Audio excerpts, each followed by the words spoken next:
Want to achieve network marketing success? Then you're in the right company. Hello, and welcome to Leave Nothing to Chance, hosted by networking marketing giant, John Solleder. Learn everything you need to know about the network marketing space from somebody who's actually done it. Join us every week for front row seats as we feature some of the finest and most successful personalities in network marketing. Leave nothing to chance.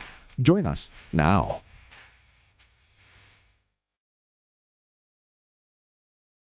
Well, good afternoon, everybody. My pleasure to introduce a very interesting gentleman, Mr. Dennis Henson. Dennis is the author of Real Impact Daily Inspiration book. Dennis has over 50 years in the real estate business. He owns Vanguard Marketing in Arlington, Texas. Been a mentor to many, many people and still is. He's helping to mentor them even on a daily basis with some very high impact stuff that he's going to talk about today. He's got an ebook that he's going to offer you. So stay tuned, take notes, and Dennis, welcome to the show. Well, thank you, John. I appreciate you having me today. Well, it's my pleasure. And what was the driving force behind creating the Real Impact Daily Inspiration book? Well, about 20 years ago, I started teaching real estate investing. I had a real estate investing group in Arlington, a very large group, and some of the people would come to me and say, I want you to teach me. And so they finally convinced me, and I started teaching, and I had a lot of success. My students were exceptional. The bank presidents would call me and say, hey, your students really know what to do and how to prepare and get along. I had realtors coming to me saying, I really love working with your students because they know what they're doing.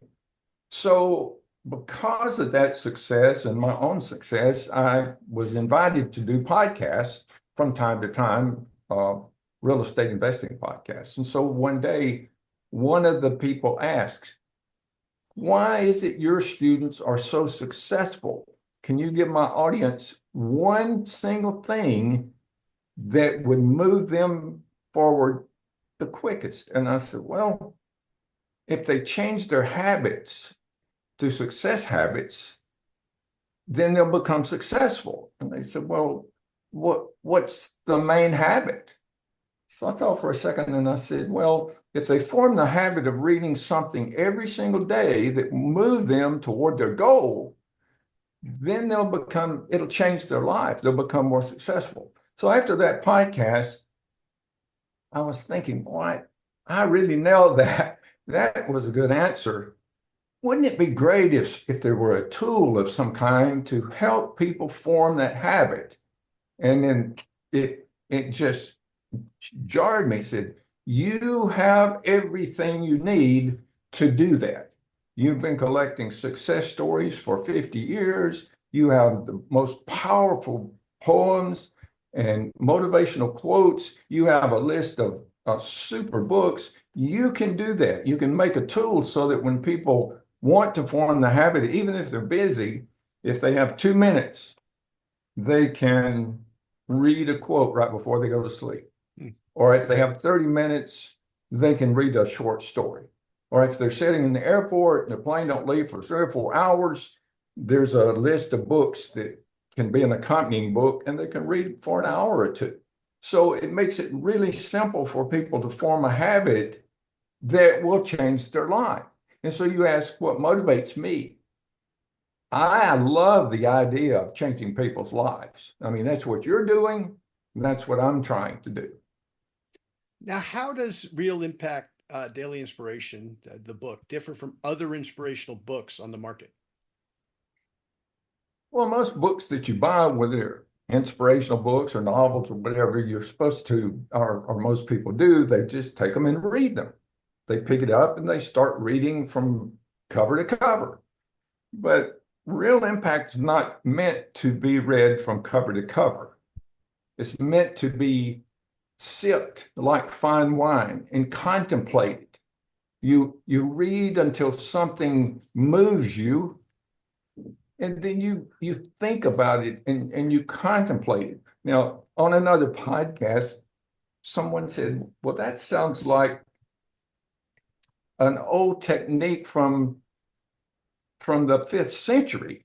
I said, my goodness, what is that? I looked it up. It's 𝐓𝐇𝐎𝐒 Divina. And I looked it up, and surely, and in the year 4 and 500, these monks came up with this very same plan. And I thought, wow, that's amazing. And anyway, that's the answer to that question. Man, I love what you just said though. Sip it like a fine wine, so you really contemplate it like Aristotle or all the great thinkers throughout time would have pondered it and discussed it and thought about it rather than just going on to the next thing, which is what in this super rush society, what people do today, and they miss the impact of those things. Love that thought. Describe the content and the structure of the book.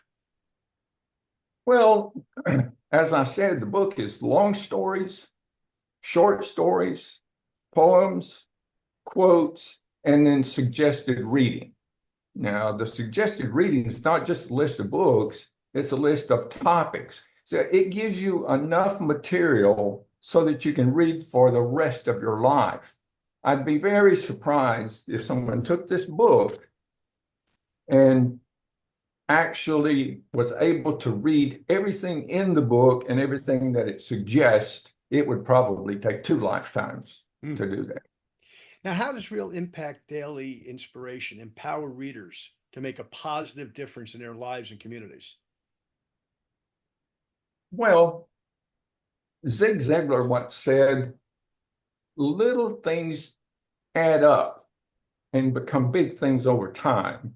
So if you read for 20 minutes a day on a 200-page book, in a year, you've read 20 books, which is 19 more books than everybody else.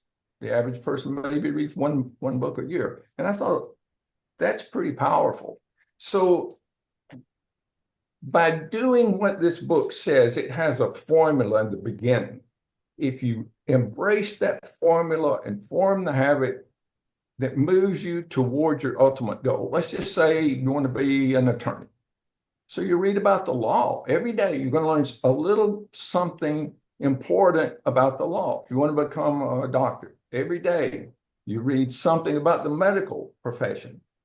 And of course, I had my students learn about real estate investing. I actually gave them the list, read this, and then come back and we'll discuss it. So they didn't have any choice. They had to read it because I would know when they came back if they didn't. So I forced them to form the habit, and it changed a lot. In fact, the very first part of the book is testimonials from my students saying, if you listen to what this person says, it will change your life. And it has in many, many cases. Now, what's been the most rewarding aspect, both for you and also for the people who are utilizing the book in their lives? Well, I think for the people, the most rewarding aspect is they're going to be able to see a change in their life. They'll become successful much, much more quickly. And things will come to them because they've changed themselves, and they will attract positive things. For me, I love the feedback. I mean, it just thrills me when somebody calls or when somebody leaves an Amazon review and says, oh, this just came at the right time. I was having these struggles and this just got me through it. Or if they say, this is a wonderful book, I just love these, they're so motivational, that makes me feel great. I mean, it's wonderful. Now, how much have you used your personal experience, both in the real estate world for 50 plus years and life experiences? How much of your DNA have you put into this? All of it. When I was a band director till 1975. My band marched in the Rose Bowl parade. I had a really good band in Athens, Georgia. And I had an opportunity to take a position with a sales company that was going to pay me a lot of money. And I took it. And the first thing they did was give me 3 books. They gave me Think and Grow Rich, Success, the Glenn Bland Method, and The Greatest Salesman in the World. Well, I had come in contact, been exposed to that kind of material. And when I read it, after I put the books down, I was on fire. I mean, I really was. I went out and I sold, sold, and sold. I bought a home. I got married. I got a Mercedes Benz. I had all of the toys that anyone 27 years old could have. And if I could have found more, I could have bought those too, because I had an awful lot of money. And it all started simply reading those books. They if you read the list of books in the back here, in the very back, I think there's probably 100 listed. That's books that I have been gathering since 1975, which is what, almost 50 years. Mm-hmm. You couldn't pay somebody to read for 50 years and list the best books and put them in priority order. What would that cost? It would cost you a fortune. Mm-hmm. But it's already done for you, and you get it for $34.95. I think that's a pretty good deal. Now, what was the biggest challenge for you? I mean, how long did it take to put it together? You know, what's been your biggest challenge in putting the book itself together? Well, the biggest challenge was which poems and stories and quotes to leave out. Because had I put them all in there, the book wouldn't be this perfect size for a gift. It would be an encyclopedia or a set of encyclopedias. It was just too much. So the difficult part was taking out something that had moved me really powerfully in the past. And I had to say, no, I'm not going to put this one in the book because the others are better. Well, it really made the book better. It's a much better book because now the stories in there are really, really powerful. And the way I was able to do it is I said, okay, I'll keep these others and I'll do book 2 and book 3. So that worked out very well. Now, how have you looked at the diversity of audience? The diversity being everything from guys our age group, guys maybe even older than us, guys younger than us, women, you know, the teen set that doesn't like to read. They want everything to be, you know, visual or YouTube or, you know, 30-second clips on TikTok. How have you kind of combined all of that to attract multiple diverse audiences that need to hear this message? Because your message is very, very important. Everything I've read and heard so far, very, very important. People need this information today. And 2 of the 3 authors that you just noted, by the way, we've interviewed, the last person mentored, okay, Ben Gay, Ben Gay's a real name, believe it or not, Ben Gay, still alive in his 80s, California, who was the last person mentored by Napoleon Hill, Think and Grow Rich. Wow. And the people who run the Og Mandino Foundation, both father and son, we've interviewed them with the world's greatest salesman. So, and Dan McCormick, who used to host the Greatest Salesman podcast. So at the end of the day, we got 2 out of 3. We need a 3rd, by the way. But and what you're talking about here, this is a game changer for people. So let's talk about that a little bit. How have you looked at those multiple audiences and said, hey, how do I get the 20-year-old? How do I get the 80-year-old? Because they both need the messages that are in this book. Well, everybody wants to have a better life.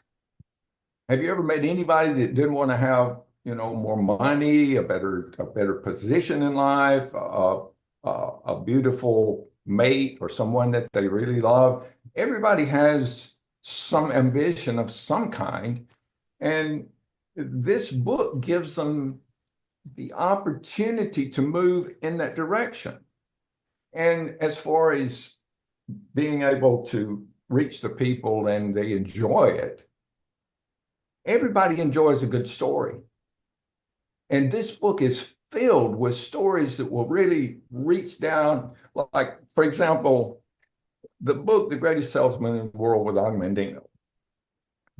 I kind of write like Og Mandino because I loved the way he wrote. I wanted to become like him.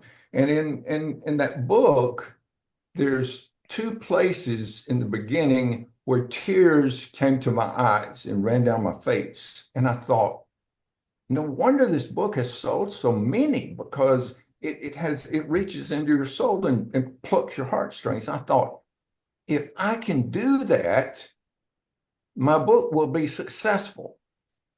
So it got to the point where when I was eliminating stories, that was the threshold.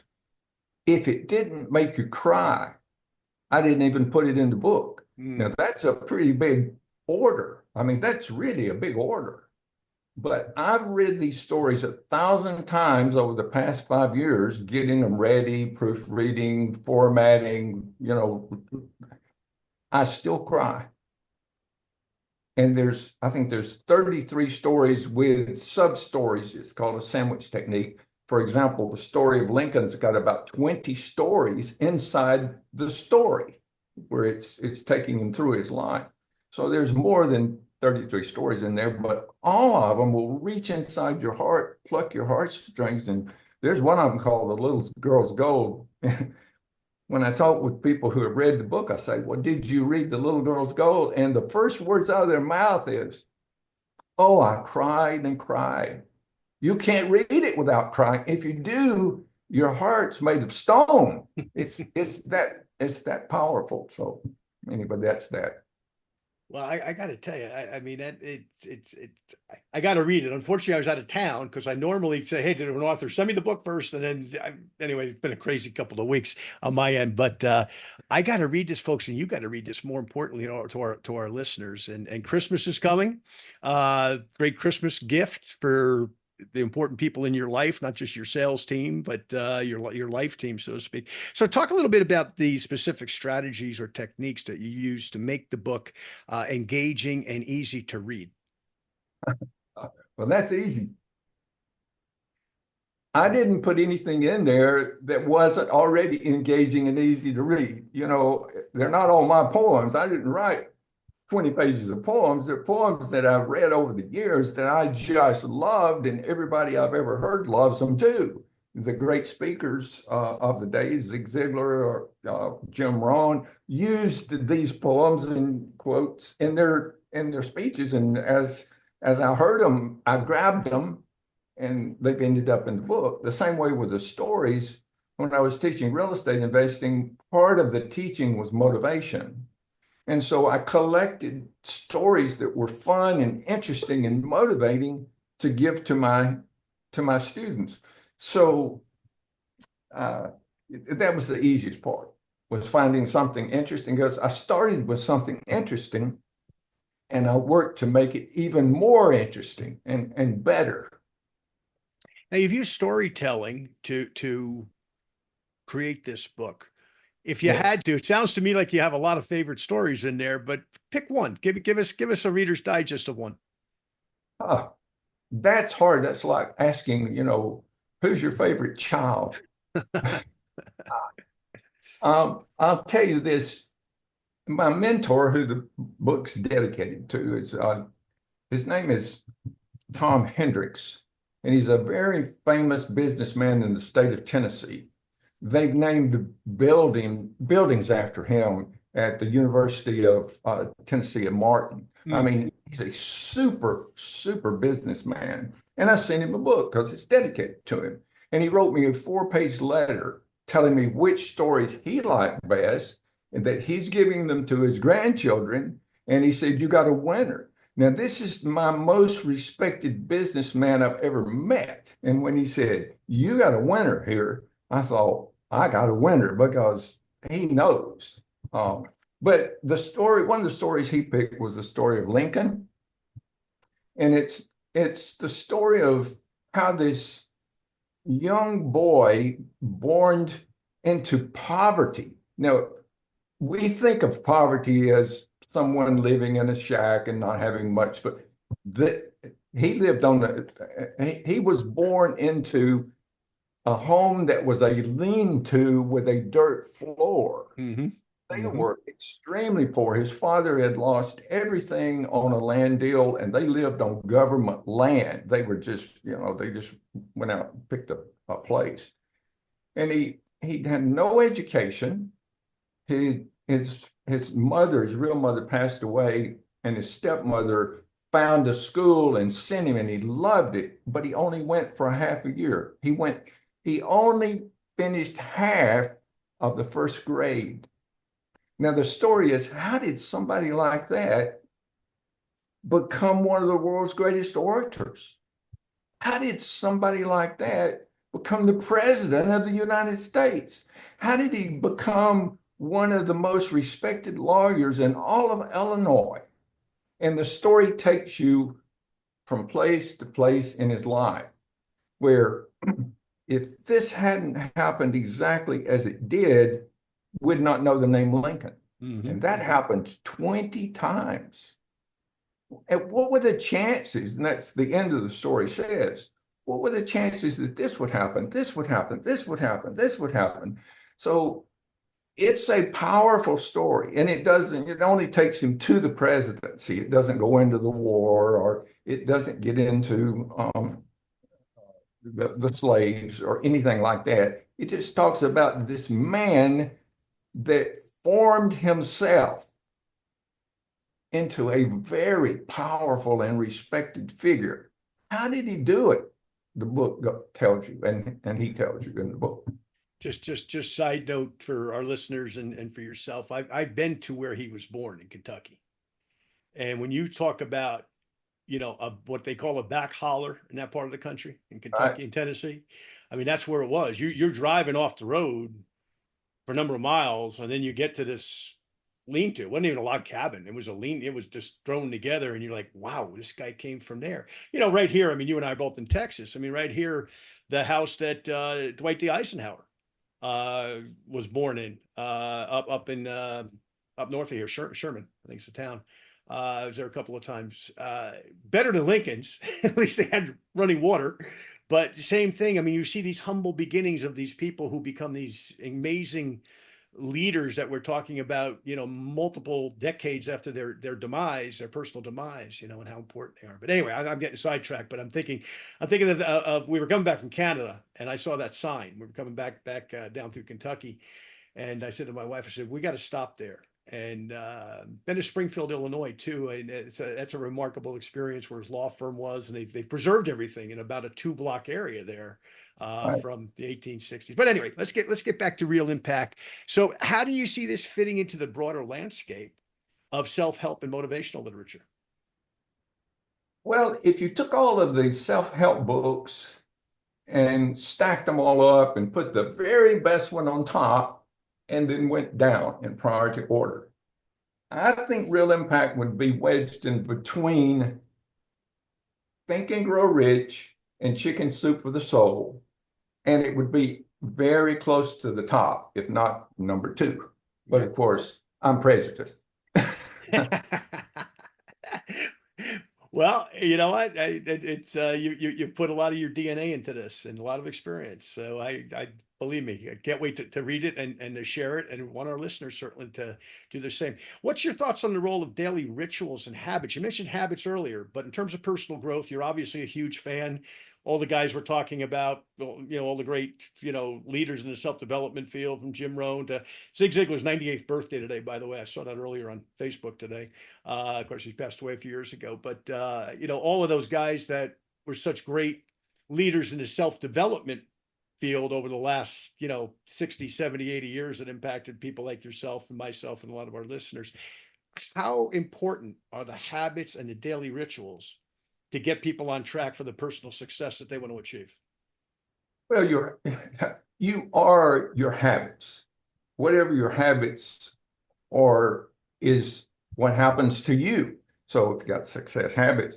But early on, I think I mentioned one of the books that was given to me was Og Mandino, The Greatest Salesman in the World. And one of the things that changed the greatest salesman into a great salesman were the scrolls. And one of the scrolls says, I will form good habits and become their slave. Mm-hmm. And when I read that, I tried to embrace all those scrolls. I wanted to be successful. And I was I grew up. My father was a disabled veteran from World War II, and we lived on a veteran's pension, which was nothing. I mean, it was really nothing. I didn't know we were poor because we were happy with what we had.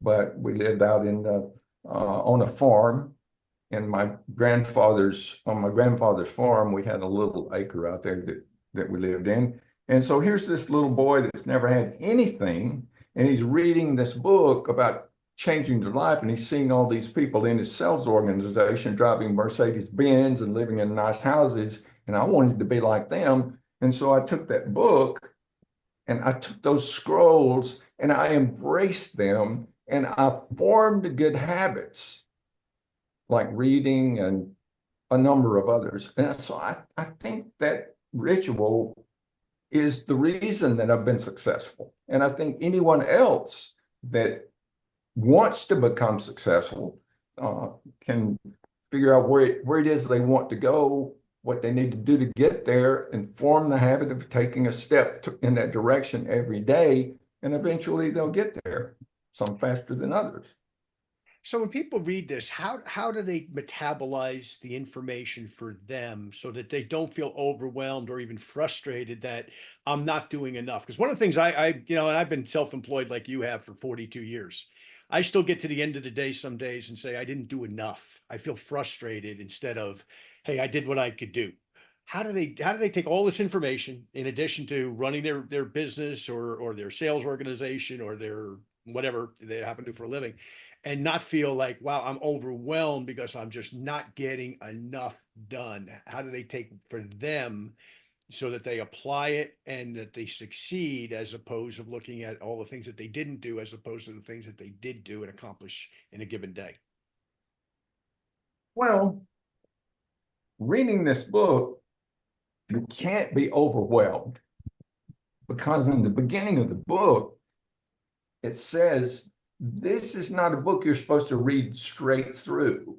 You're supposed to read it and contemplate it. It should be sipped like fine wine. You're only going to read a passage. I always told my real estate students, they say, well, how much do I read? I say, you read until you learn something or until something moves you.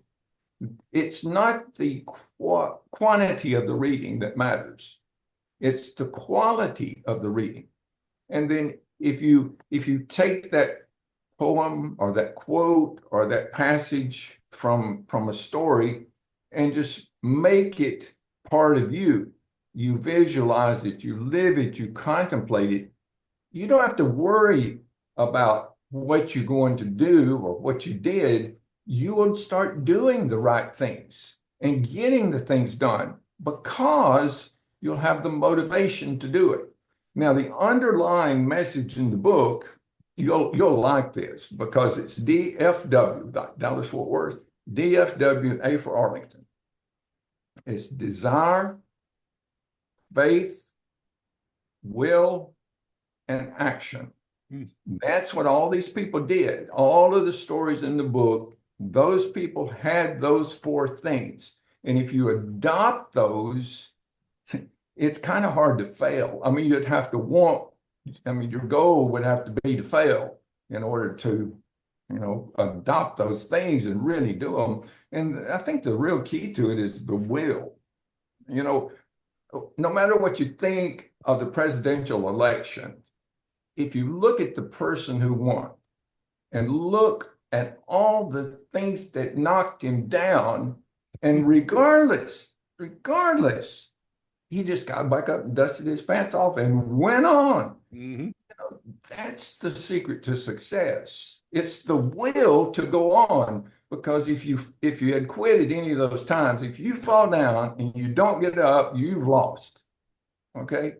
But the person who simply refuses to be held down, how can they not be successful? Exactly. You look at Gandhi, what did they put him in prison? And in spite of that, he still took over an entire country without a gun. I mean, the power of the human will is grossly underestimated, grossly.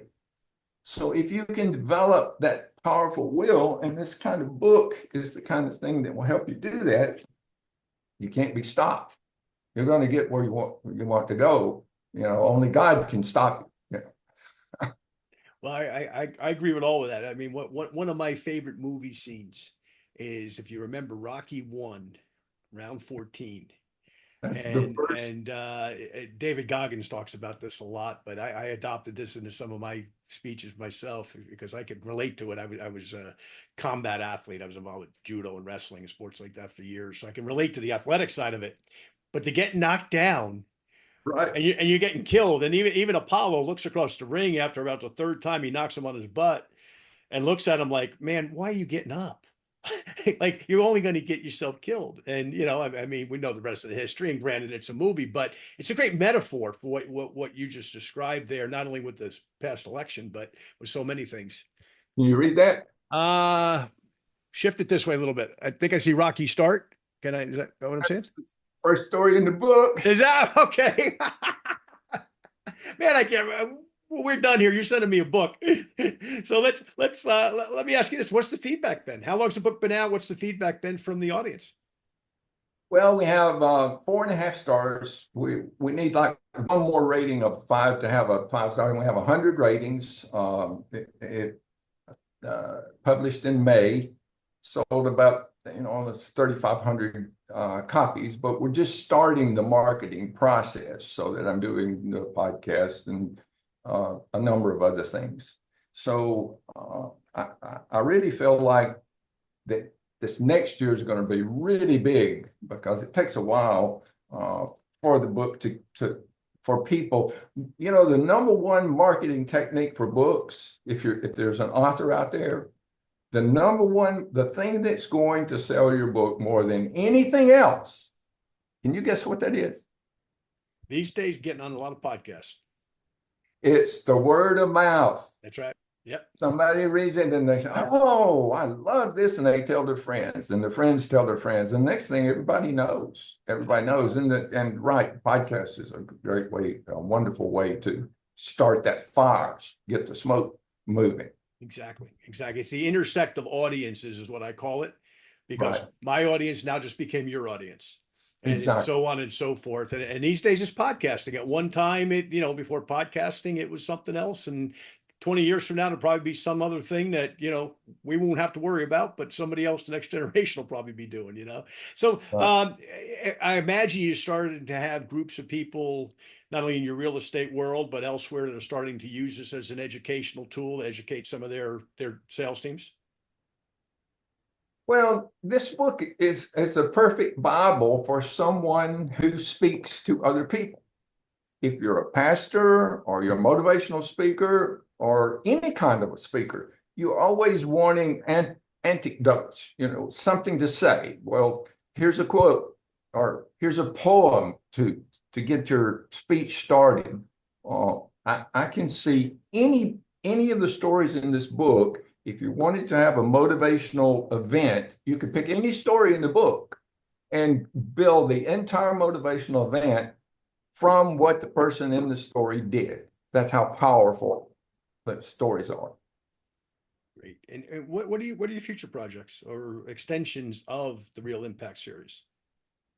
I'm working on Real Impact 2, which actually I think is a little better than 1, which at first I just thought, well, it can't be, because these are the best stories.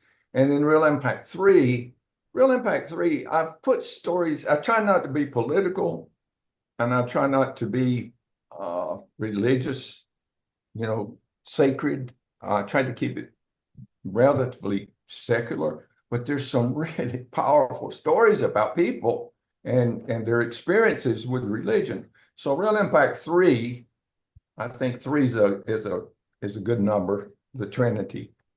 It's all about that. It's all about spiritual things. And boy, there's some stories in there. You're talking about miracles that will really, one of them is in Think and Grow Rich. I remembered when I was writing the book, there's a story in Think and Grow Rich. And it's about a pastor that wanted to build a college. I don't know if you remember it. Mm-hmm. And it's called the $1 Million Sermon. Mm-hmm. And so he prepared his sermon, and he put an ad in the paper and said, "Come, I'm going to preach a $1 million sermon." And he had a large church, and he poured his heart and soul into the sermon. And he got up on Sunday morning, and he was hurrying to get ready, and he put his notes in his pocket, And then he changed coats. And when he got to the church, he was sitting on the pulpit looking up, and he reached in his pocket and there were no notes. So for the next hour, he just spoke from his heart and spoke from his soul. And at the end, he asked for, he told everybody what he wanted to do. He asked for $1 million. And everybody was just looking at each other and quiet. And this old man in the back row with a cane got up and made his way to the front. And he shook his hand and he said, "Meet me in my office in the morning. I have something for you."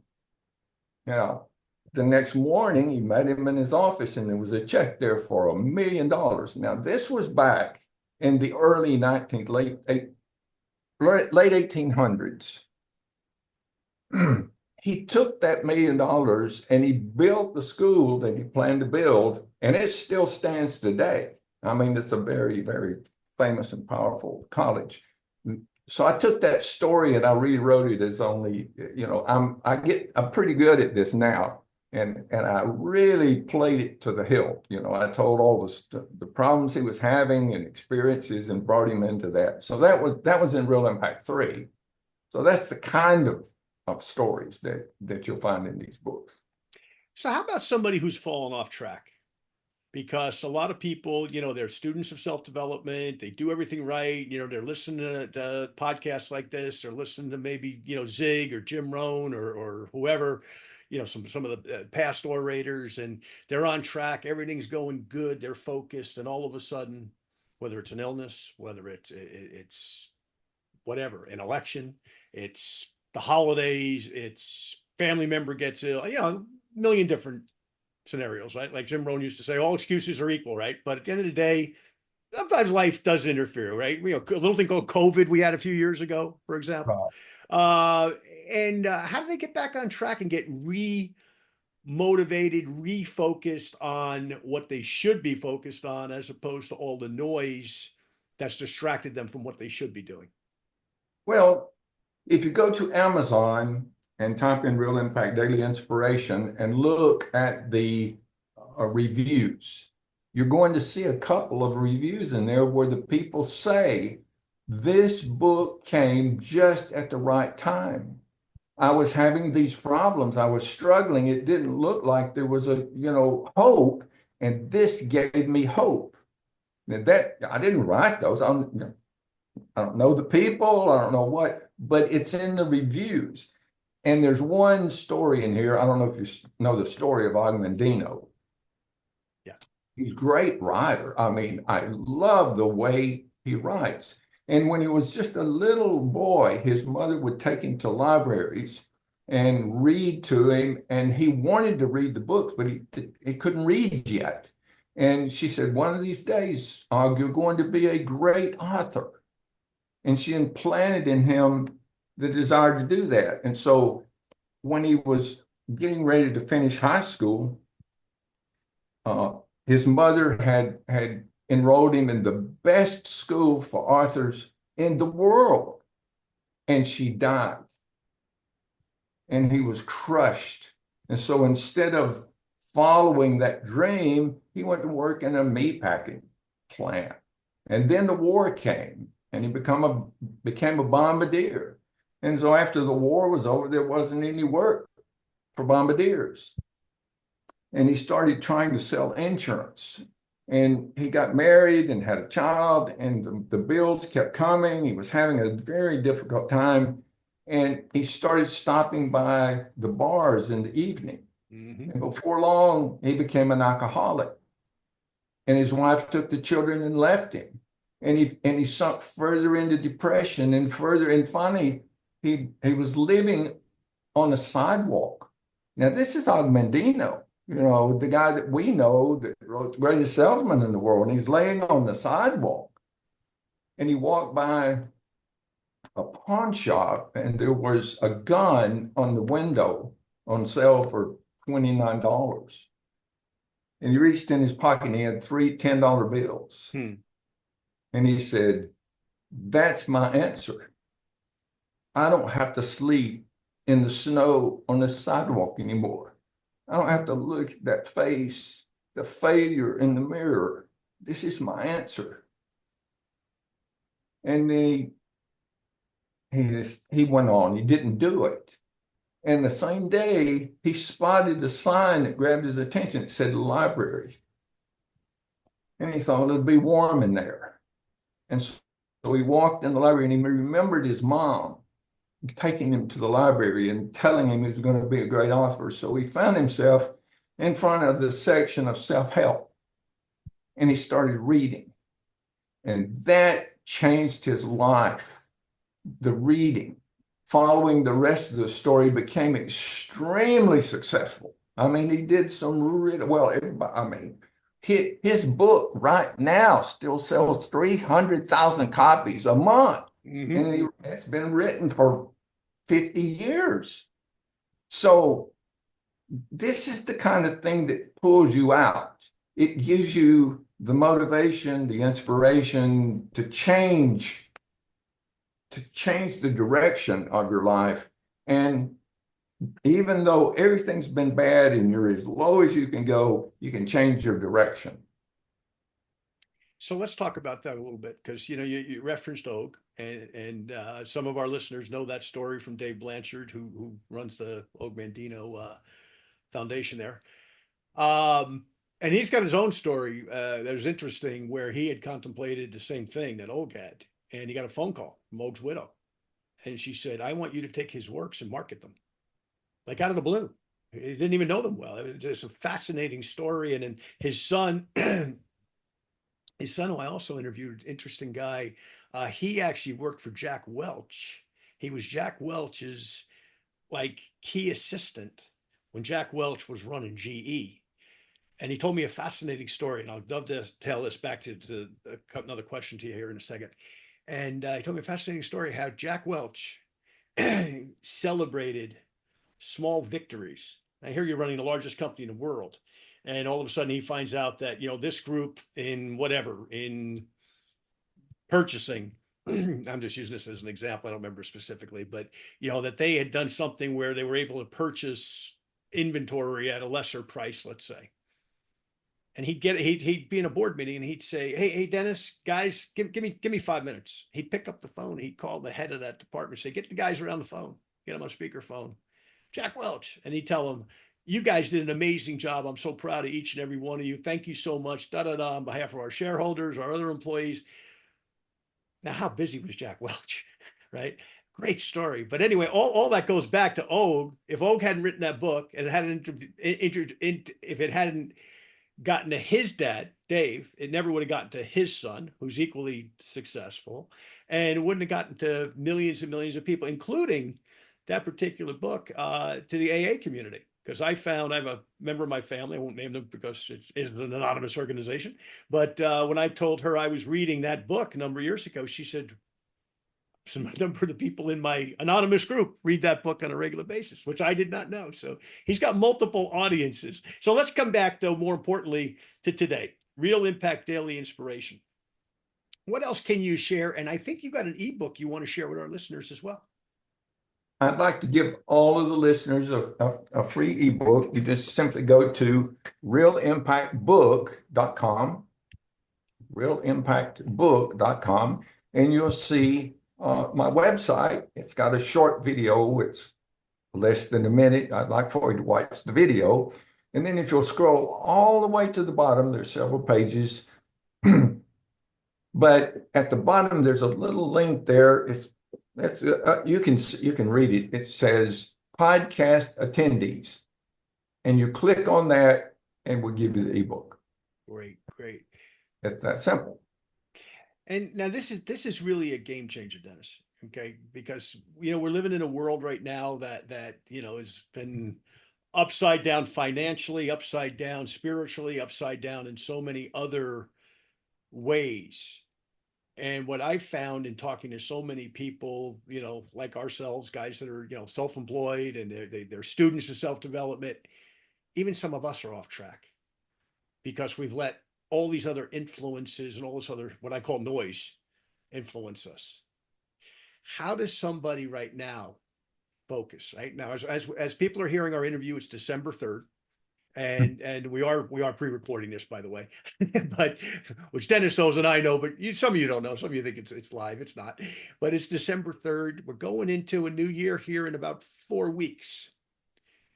How do they take Real Impact Daily, use some of these wonderful stories, inspirational stories, teaching stories, most importantly, and apply it to their own lives so that 2025 is the best year they've ever had?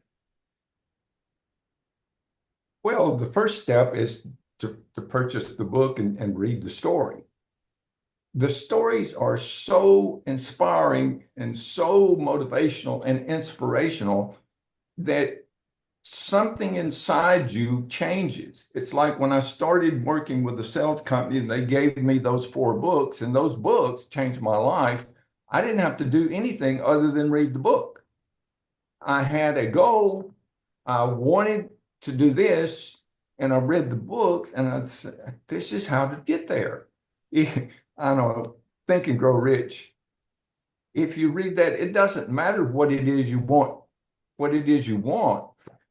there's an underlying message in Think and Grow Rich, and he talks about it all the way through the book. But he never comes out and says, here's what it is. He keeps saying, there's this thing that's going to change your life. And you get all the way through the book, and you think, what was it? I'm going to tell you, okay? I'm going to give you the revelation. You need to go read the book, and you'll already have the underlying key, but it's this. It's a burning desire. If you have a burning desire,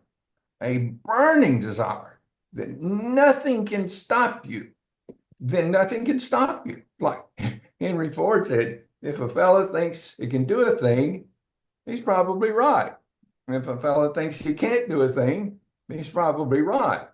So if you have a desire and follow that with faith and the will to get up no matter what, and you take action, it doesn't matter where you are, where you're starting, where it is you want to go, you can move mountains. I mean, it says right in the Bible, with just the faith of a mustard seed, you can have this mountain moved from here to over here. It doesn't matter.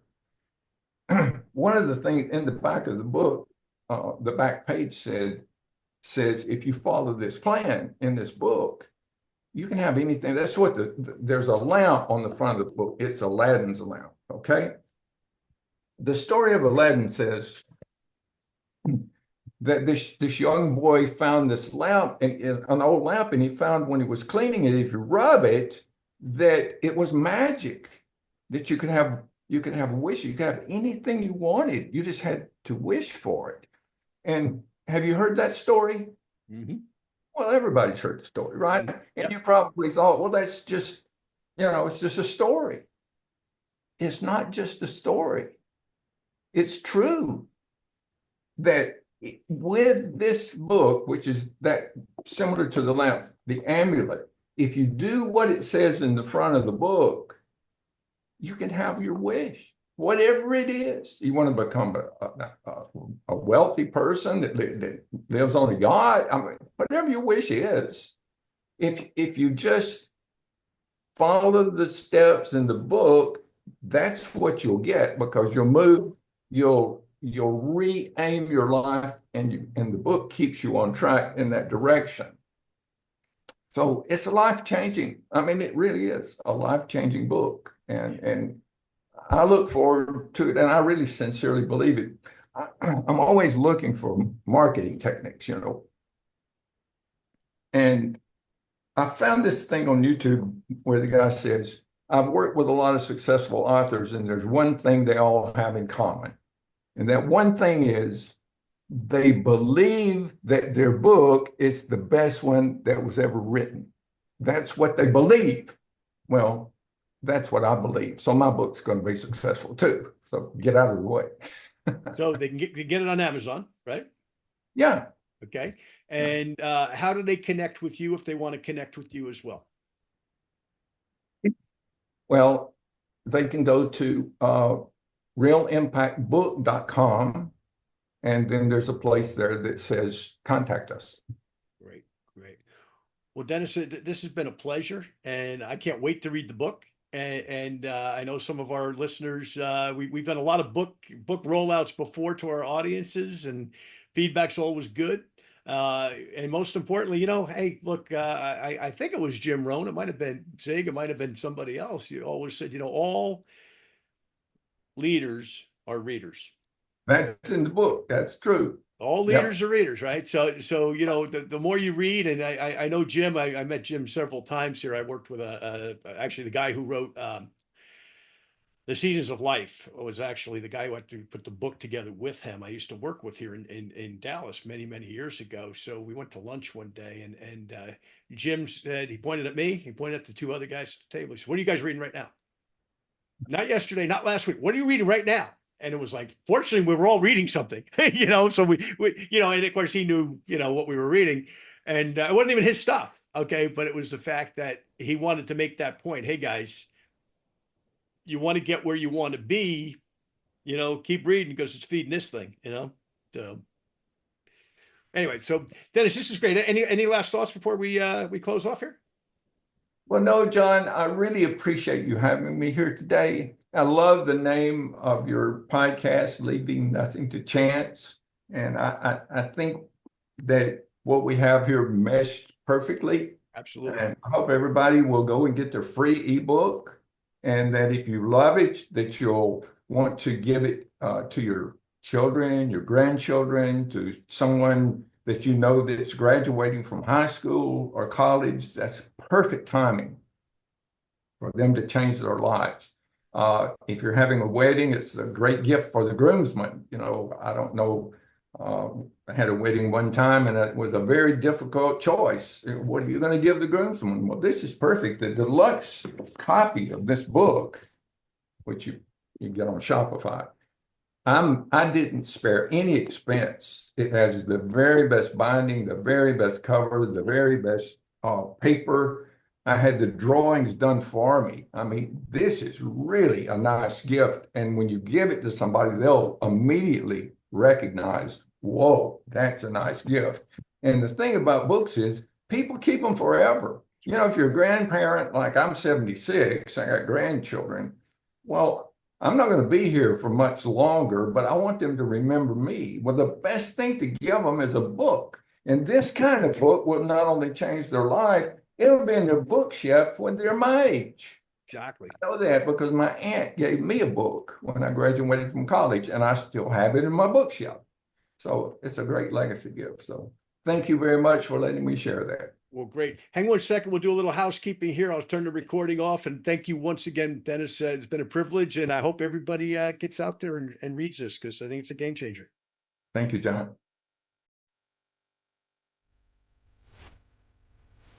Thank you for listening to this week's episode of Leave Nothing to Chance. If you want to know more about what it takes to succeed in the network marketing space, join us again next week for another amazing episode. For additional resources and to connect with John Solleder, visit leavingnothingtochance.com. Don't forget to leave a review, and we'll see you next time.